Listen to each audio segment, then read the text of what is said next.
ಪರಂ ಶಾಂತಿ Kannada YouTube channel ಪರಂ ಶಾಂತಿ ಬೇಹದ್ ಜ್ಞಾನಕ್ಕೆ ಸ್ವಾಗತ. ಇಂದು ನಾವು ಈ ಸಿದ್ಧಿಗಳು ಏನು ಅನ್ನೋದನ್ನು ತಿಳಿಯೋಣ. ಸಾಧು ಸಂತರು ಅನೇಕ ವರ್ಷಗಳ ಕಾಲ ತಪಸ್ಸು ಮಾಡಿ ಸಿದ್ಧಿಯನ್ನು ಪಡೆಯುತ್ತಿದ್ದರು ಅಂತ ನಾವು ಕೇಳಿದ್ದೇವೆ.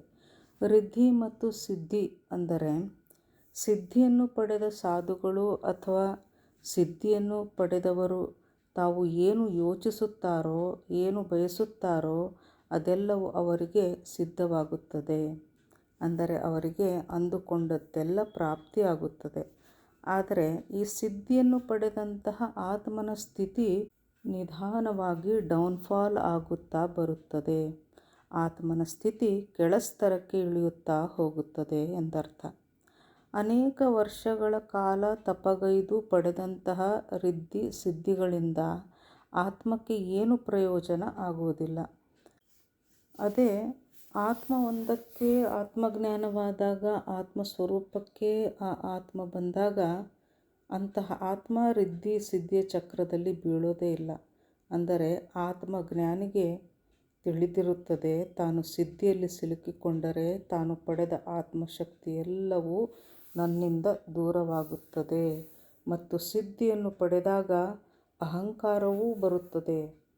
ಅಂದರೆ ನಾನು ಹೇಳಿದಂತೆ ಎಲ್ಲ ಆಗುತ್ತಿದೆ ಎಂದಾಗ ಈ ಪ್ರಾಪ್ತಿ ಅಥವಾ ಈ ಸಿದ್ಧಿಯಿಂದ ಆತ್ಮಕ್ಕೆ ಅಹಂಭಾವ ಹೆಚ್ಚಾಗಿ ಆತ್ಮನ ಶಕ್ತಿ ನಷ್ಟವಾಗುತ್ತದೆ. ರಿದ್ಧಿ ಸಿದ್ಧಿಯ ಮಾಯೆಯಲ್ಲಿ ಬಿದ್ದ ಆತ್ಮ ಅಹಂಕಾರಿಯಾಗಿ ಆತ್ಮದ ಶಕ್ತಿಯನ್ನು ಕಳೆದುಕೊಳ್ಳುತ್ತಾ ಬರುತ್ತದೆ. ಇದಕ್ಕೆ ಪುರಾಣಗಳಲ್ಲಿ ಅನೇಕ ಕಥೆಗಳಿವೆ. ಭಸ್ಮಾಸುರ ವರದಾನವನ್ನು ಪಡೆದು ಕೆಲ ಸಮಯ ಅಹಂಕಾರದಿಂದ ಎಲ್ಲರನ್ನು ಭಸ್ಮ ಮಾಡುತ್ತಾ ಬರುತ್ತಾನೆ. ಕೊನೆಗೊಂದು ದಿನ ತಾನೇ ಭಸ್ಮವಾಗಿ ಹೋಗುತ್ತಾನೆ. ಶಿವಭಕ್ತ ರಾವಣನಿಗೆ ಶಿವನಿಂದ ಸಿದ್ಧಿ ಸಿಕ್ಕಿತು, ವರದಾನ ಸಿಕ್ಕಿತು. ಆದರೆ ರಾವಣ ಅದನ್ನು ದುರುಪಯೋಗ ಮಾಡಿಕೊಂಡ. ಇದೆಲ್ಲವನ್ನು ನಾವು ತಿಳಿದುಕೊಂಡಿದ್ದೇವೆ. ಹೀಗೆ ಸಿದ್ಧಿಯನ್ನು ಪಡೆದಾಗ ಆತ್ಮ ಅಹಂಕಾರಿಯಾಗುತ್ತದೆ. ರಾವಣ ಸಾಮಾನ್ಯ ಆತ್ಮವಲ್ಲ. ರಾವಣ ಮಹಾಜ್ಞಾನಿಯಾಗಿದ್ದ. ಆದರೆ ಆತ್ಮಜ್ಞಾನವೆನ್ನುವುದು ಇರಲಿಲ್ಲ. ಆತ್ಮಜ್ಞಾನದಲ್ಲಿ ವ್ಯಕ್ತಿ ಶರೀರ ಭಾವದಲ್ಲಿ ಇರೋದೇ ಇಲ್ಲ, ಆತ್ಮಭಾವದಲ್ಲಿರುತ್ತಾನೆ. ಎಲ್ಲಿ ಶರೀರ ಭಾವವಿದೆಯೋ ಅಲ್ಲಿ ಒಂದಲ್ಲ ಒಂದು ಮಾನ, ಅಭಿಮಾನ, ಸ್ವಾಭಿಮಾನ, ಅಹಂಕಾರ ಈ ಎಲ್ಲವೂ ಬಂದೇ ಬರುತ್ತದೆ. ಈ ಗುಣಗಳನ್ನು ಕೆಲವರು ತೋರಿಸಿಕೊಳ್ಳುತ್ತಾರೆ, ಕೆಲವರು ತೋರಿಸಿಕೊಳ್ಳುವುದಿಲ್ಲ ಅಷ್ಟೆ. ಆತ್ಮಜ್ಞಾನದಲ್ಲಿ ಇದರ ಭಯವೇ ಇರುವುದಿಲ್ಲ. ಆತ್ಮಜ್ಞಾನದಲ್ಲಿ ತಾನೊಂದು ಆತ್ಮ, ನಾವೆಲ್ಲರೂ ಆತ್ಮಸ್ವರೂಪರು ಎಂದು ಎಲ್ಲರನ್ನೂ ಆತ್ಮವು ಆತ್ಮದ ರೂಪದಲ್ಲಿಯೇ ಕಾಣುತ್ತದೆ. ಆತ್ಮರೂಪದಲ್ಲಿ ಯಾವ ಭಾವಗಳೂ ಸಹ ಇರುವುದಿಲ್ಲ. ಆತ್ಮಜ್ಞಾನಿ ಭಗವಂತನಿಂದ ರಿದ್ಧಿ ಸಿದ್ಧಿಯನ್ನು ಅಂದರೆ ವರದಾನವನ್ನು ಕೇಳೋದಿಲ್ಲ. ಆತ್ಮಜ್ಞಾನಿ ಭಗವಂತನಲ್ಲಿ ಕೇಳುವುದೆಂದರೆ ಎಲ್ಲ ಭಾವನೆಗಳಿಂದ ತಾನು ಮೇಲೇಳಬೇಕು, ತನ್ನ ತಂದೆ ಪರಮ ಪಿತ ಪರಂಧಾಮದಲ್ಲಿದ್ದಾನೆ, ಅವನ ಬಳಿ ತಾನು ಹೋಗಿ ಸೇರಬೇಕು. ಇದನ್ನು ಬಿಟ್ಟರೆ ಆತ್ಮಜ್ಞಾನಿಗೆ ಯಾವ ಸಿದ್ಧಿಗಳೂ ಬೇಕಾಗಿರುವುದಿಲ್ಲ. ಸಿದ್ಧಿಗಳೆಲ್ಲ ಅಹಂಕಾರಕ್ಕೆ ಮೂಲ, ಆತ್ಮನ ಅಧೋಗತಿಗೆ ಕಾರಣ. ಸಿದ್ಧಿಗಳನ್ನು ಕೇಳುವ ಆತ್ಮ ತಮೋಗುಣದವನಾಗಿರುತ್ತಾನೆ. ಆತ್ಮ ಯಾವುದೋ ಒಂದು ಇಚ್ಛಾಪೂರ್ತಿಗಾಗಿ ತಪಸ್ಸು ಮಾಡುತ್ತಾ ಬರುತ್ತದೆ. ಸಿದ್ಧಿ ಪಡೆದು ಅದನ್ನು ಒಳ್ಳೆಯದಕ್ಕಂತೂ ಬಳಸೋದಿಲ್ಲ, ಎಲ್ಲವನ್ನ ಕೆಟ್ಟದಕ್ಕೆ ಬಳಸುತ್ತಾನೆ. ಒಳ್ಳೆಯದನ್ನು ಮಾಡಲಿಕ್ಕೆ ರಿದ್ಧಿ ಸಿದ್ಧಿಗಳೇ ಬೇಕಿಲ್ಲ. ಆತ್ಮ ಸ್ವರೂಪದಲ್ಲಿದ್ದು ಎಲ್ಲರಿಗೂ ಒಳ್ಳೆಯದನ್ನು ಬಯಸಬಹುದು. ಅದುವೇ ಆತ್ಮಜ್ಞಾನ. ಆತ್ಮಜ್ಞಾನಿ ಯಾವತ್ತೂ ಕೂಡ ಸಿದ್ಧಿ ಸ್ವರೂಪನಾಗುವುದಿಲ್ಲ. ಸಾಧಾರಣ ಆತ್ಮಗಳೇ ಅನೇಕ ದೇವಿ ದೇವತೆಯರನ್ನು ಆರಾಧಿಸಿ ಸಿದ್ಧಿಯನ್ನು ಪಡೆಯಲು ಬಯಸುತ್ತಾರೆ.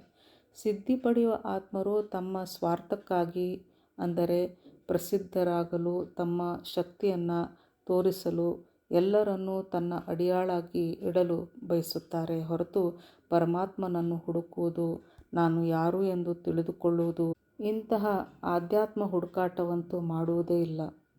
ಆತ್ಮ ಎಂದರೆ ಯಾರಿಗೆ ಪರಮಾತ್ಮನ ಜ್ಞಾನವಿದೆಯೋ ಅವರನ್ನು ಆತ್ಮ ಎನ್ನಬೇಕು ಎಂದು ಬಾಪೂಜಿಯವರು ಹೇಳ್ತಾರೆ. ಸಿದ್ಧಿಯನ್ನು ಪಡೆದಂಥ ಆತ್ಮರು ತಮ್ಮ ಪ್ರಸಿದ್ಧಿಗಾಗಿ ಎಲ್ಲರನ್ನು ತಮ್ಮ ವಶದಲ್ಲಿ ಇಡಲು 4-5 ಭೂತಪ್ರೇತ ಆತ್ಮಗಳನ್ನು ತಮ್ಮ ವಶದಲ್ಲಿ ಇಟ್ಟುಕೊಂಡು ಚಮತ್ಕಾರಗಳನ್ನು ಮಾಡಿ ತೋರಿಸಿ ತನ್ನನ್ನು ತಾನು ಬಹಳ ಮಹಾನೆಂದು ತಿಳಿದು ಅಹಂಕಾರದಲ್ಲಿ ಬರುತ್ತಾರೆ. ಆದರೆ ಚಮತ್ಕಾರಗಳನ್ನು ಆ ಅಹಂಕಾರಿ ಸಿದ್ಧಿ ಪಡೆದ ವ್ಯಕ್ತಿಯ ಬಳಿ ಇರುವ ಭೂತ ಪ್ರೇತಗಳು ಮಾಡಿ ತೋರಿಸುತ್ತಿರುತ್ತವೆ. ಪರಮಾತ್ಮನ ಜ್ಞಾನ ಪಡೆದ ಆತ್ಮಗಳಿಗೆ ಈ ಚಮತ್ಕಾರಗಳ ಈ ಸಿದ್ಧಿಯ ಅವಶ್ಯಕತೆ ಇರುವುದಿಲ್ಲ. ಭೂತ ಪ್ರೇತಗಳನ್ನು ವಶದಲ್ಲಿರಿಸಿದ ಮನುಷ್ಯ ಪ್ರಾಣ ಬಿಟ್ಟ ಮೇಲೆ ಭೂತ ಪ್ರೇತನಾಗಿ ಬಿಡುತ್ತಾನೆ. ಅದೇ ಆತ್ಮಜ್ಞಾನಿಯಾದವನಿಗೆ ಭೂತ ಪ್ರೇತ ಈ ಜನ್ಮಕ್ಕೆ ಹೋಗುವ ಅವಶ್ಯಕತೆ ಇಲ್ಲ. ಪ್ರಾಣ ಬಿಟ್ಟ ಮೇಲೆ ಆತ್ಮಜ್ಞಾನಿಯು ಸೂಕ್ಷ್ಮ ಜಗತ್ತು, ಕಾರಣ ಜಗತ್ತು ಮತ್ತು ಅಲ್ಲಿಂದ ಹೊರಟು ಮೇಲೆ ಇರುವಂತಹ ಪರಂಧಾಮವನ್ನು ನೇರವಾಗಿ ಸೇರುತ್ತಾನೆ. ಆತ್ಮಜ್ಞಾನಿ ಆತ್ಮ ಪರಮಾತ್ಮನಿಂದ ಮುಕ್ತಿಯನ್ನು ಬಯಸುತ್ತಾನೆ ಹೊರತು ಸಿದ್ಧಿ ಪಡೆದಂತಹ ಆತ್ಮರಂತೆ ಅಹಂಕಾರಿಯಾಗಿ ತಾನೇ ಸರ್ವಸ್ವ, ತಾನೇ ಎಲ್ಲ, ತಾನೇ ದೇವರು ಎಂದು ಮೆರೆಯುವುದಿಲ್ಲ. ಪರಂ ಶಾಂತಿ. परम शांति सोचो बोलो परम शांति. Join us daily for our morning live meditation, 5:30 a.m. to 6:30 a.m., Monday to Saturday. Join us daily for live meditation, 10 p.m. to 11 p.m. on YouTube Live. Subscribe now. Website www.paramshanti.org. Email us anand@paramshanti.org. Like, share, subscribe. Join today.